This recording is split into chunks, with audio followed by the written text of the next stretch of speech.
Em um mundo cada vez mais globalizado, competitivo, as organizações têm se preocupado constantemente com entregar, com muita rapidez, com mais qualidade, com custo baixo e direcionam o foco, todos os seus esforços para isso. E muitas vezes a gente acaba deixando para trás assuntos importantes como as questões jurídicas, tributárias, que são tão importantes como. Perfeito. Bem-vindo ao canal Academia Mercado Health. Para conversar sobre esse tema, hoje nós temos a honra de receber aqui o Dr. Marciano Buffon, advogado, sócio-diretor e consultor jurídico da Proative, professor de Direito Tributário dos programas de pós-graduação e graduação da Unicinos, doutor em Direito de Estado pela Universidade do Vale do Rio dos Sinos, com estágio de pesquisa na Universidade de Coimbra, Portugal, membro do Conselho Jurídico Tributário da Fiergs, um vasto currículo, né?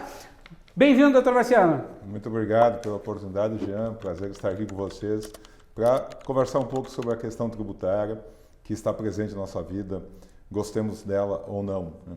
Perfeito. Vamos lá, vamos bater um papo então sobre a questão tributária? Vamos lá. No que tange a tributação, qual seria o recomendável aos profissionais da área da saúde? Bem, dependerá muito das relações que se estabelecerem. Né? O profissional da área da saúde é, sobretudo, um prestador de serviço. E ele tem três formas de prestar esse serviço, seja mediante um vínculo empregatício, seja mediante um trabalho autônomo ou com a constituição de uma pessoa jurídica para prestar o serviço. Dependerá muito de como se dá essa relação com quem o está contratando. Perfeito, perfeito. E a constituição da pessoa jurídica talvez seja o caminho mais adequado para isso? Evidentemente, entre as três possibilidades que eu acabei de mencionar, a prestação do serviço mediante uma pessoa jurídica é a menos onerosa do ponto de vista tributário. Até porque, se alguém tem um vínculo empregatício, o seu imposto de renda será descontado diretamente na fonte, com aquela alíquota máxima de 27,5%, e inclusive com contribuições previdenciárias. Se prestar esse serviço como autônomo, quase da mesma forma, né? O peso do imposto de renda é significativo. Se constituir uma pessoa jurídica e prestar esses serviços na pessoa jurídica, o tratamento tributário é mais favorável à medida em que a remuneração dos sócios dessa pessoa jurídica ou dos sócios, o único, né, eventualmente seja uma empresa individual, ela se dá prioritariamente, pode se dar prioritariamente pela distribuição de lucros que até o momento no Brasil está isento do imposto de renda. Né? Então há uma carga tributária aí que se poderia, grosso modo, falar em torno de 15% para o profissional típico que presta serviços, né, na área da saúde. Por exemplo, o médico que tem lá seu consultório, o odontólogo, enfim, aquele que exclusivamente presta o serviço, que não executa a atividade que talvez a gente tenha uma outra possibilidade que a gente pode conversar agora na sequência, né? Perfeito. Tu citaste, né, até o momento, né, está isento. Há uma tendência de alteração desse cenário, tu acreditas? Não sei se é tendência. O Brasil é um país imprevisível, né? A única certeza que se possa dizer do país é que não se tem possibilidade e certeza do futuro, né? Não que o futuro seja controlável, né, Jean? Nós nos iludimos com isso, não é controlável, né? Porém, nessa área tributária, a imprevisibilidade ela alcança um grau assim quase enlouquecedor, né? Ninguém consegue se planejar. Hoje, por exemplo, estamos no final de novembro. As empresas não sabem quanto pagarão de imposto de renda em 2021. Estou falando em geral, né? Por quê? Bom, porque foi aprovado na Câmara dos Deputados um projeto que altera toda a tributação do imposto de renda. E esse projeto está no Senado Federal para ser votado. Nós não sabemos se será votado. E se for votado, como será votado? O que passará?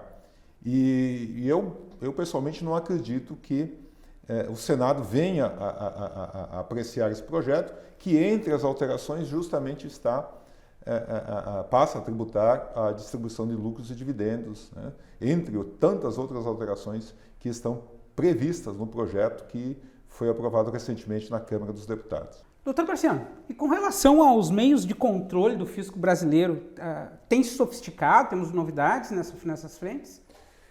Eu não sei se nós podemos falar em novidades, porque o fisco brasileiro é um dos mais sofisticados do mundo já há muito tempo, né? Interessante. Há um controle muito rígido no Brasil da movimentação de ativos, por exemplo, né? É muito difícil alguém, por exemplo, adquirir um bem imóvel sem que o Estado brasileiro não tome conhecimento. Especialmente na área médica, de uns anos para cá, enfim, isso talvez seja mais recente, tem uma declaração que é conhecida como DIMED, que informa toda a receita obtida e também isso faz um cruzamento com as informações prestadas pelos contribuintes, que lá nas suas declarações de renda informam as despesas médicas. Então a Receita Federal tem um controle. Na verdade hoje, falando em imposto de renda, se poderia dizer que a declaração se tornou desnecessária, porque o fisco já detém todas as informações do que ocorre na vida do cidadão ao longo do ano, sobretudo em relação às suas receitas, né, obtidas. Então, hoje é muito difícil sonegar tributos, né? E às vezes há um custo tão expressivo, e agora falando de uma forma bem pragmática, deixando qualquer juízo moral de lado, né? Como se isso não fosse importante, mas de fato nós vivemos numa sociedade, mas hoje há um risco considerável na sonegação de tributos, né? Não é uma escolha, olha, eu quero pagar tributo, não, é que você assume um risco de ser, enfim, flagrado pelo fisco nesta atividade e também restou, né, sobremaneira dificultada qualquer forma de tentar, entre aspas, né, eu estou falando de algo ilícito, que é a lavagem de dinheiro, que hoje é muito combatida pelo Estado brasileiro.